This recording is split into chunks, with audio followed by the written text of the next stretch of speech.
Praise the lord. యేసుక్రీస్తు వారి పరిశుద్ధమైన నామంలో మీ అందరికీ వందనాల శుభాలు తెలియపరుస్తూ ఉన్నానండి. సామెతలు 10వ అధ్యాయం 24వ వచనం, నీతిమంతులు ఆశించినది వారికి దొరుకును అని దేవుని వాక్యం సెలవిస్తుందండి.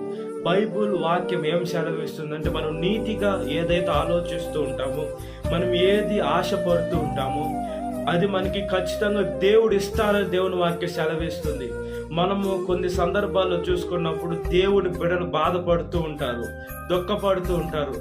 దేనికి నేను దేవుడికి ప్రార్థన చేస్తున్నానే, దేవునికి కానుకలు ఇస్తున్నానే, నాకెందుకు ఇలా జరిగింది, లేదా నా బిడ్డలకి ఎందుకు ఇలా జరుగుతుందని మనము దేవుణ్ణి ప్రశ్నించే బిడ్డలుగా ఉంటామండి. మనం ఈ లోకంలో నీతిగా బ్రతుకుతుంటే దేవుడు మనకి ఖచ్చితంగా మంచి కార్యాలు చేసేటువంటి దేవుడుగా ఉన్నాడు.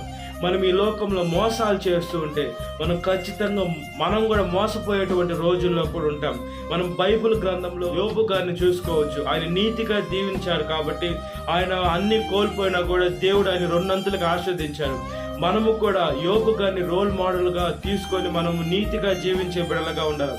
బైబుల్ అనేక మంది నీతి మంత్రులుగా జీవించారు. అయితే దానియేలు గారిని చూసుకున్నప్పుడు ఆయన నీతిగా జీవించే సింహం బోన్లో వేసినా కూడా ఆయన ప్రార్థన చేస్తూ ఉన్నాడు కాబట్టి ఆ సింహాలు ఆయన ఏం చేయలేదండి.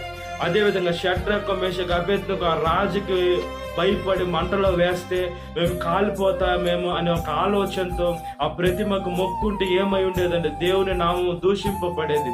మేము మంటలో పడిపోయినా పర్వాలేదని ఎప్పుడైతే వాళ్ళు సెలవిచ్చారో మంటలో వేసినా కూడా వాళ్ళు కాలిపోలేదండి. తీసుకోపోయి అతను కాలిపోయాడు. అంటే దేవుడు అంత ఆశ్చర్యమైన కార్యాలు చేసేటువంటి వారుగా ఉన్నారండి. అదేవిధంగా దావీదు గారు దేవుని హృదయానుసారుడు అయినా కూడా ఆయన ఎప్పుడైతే మేడ మీద ఎక్కి పాపం చేశారో, ఆయన దేవుని ప్రేమించే బిడ్డ అయినా కూడా దేవుడు ఆయనకి తగిన శిక్ష ఇచ్చారు.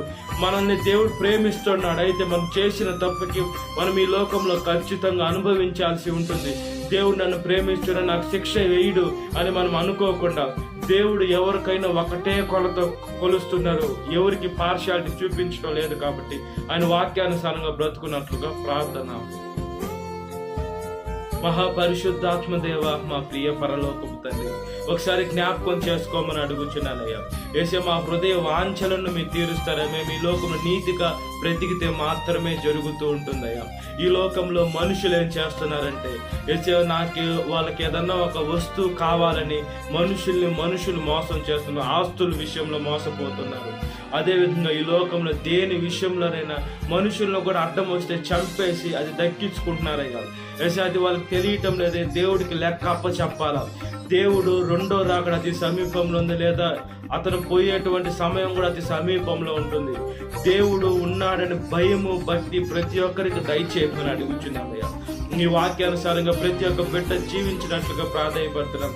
దేవుని నమ్ముట అది మాకు నీతిగా ఎంచబడింది.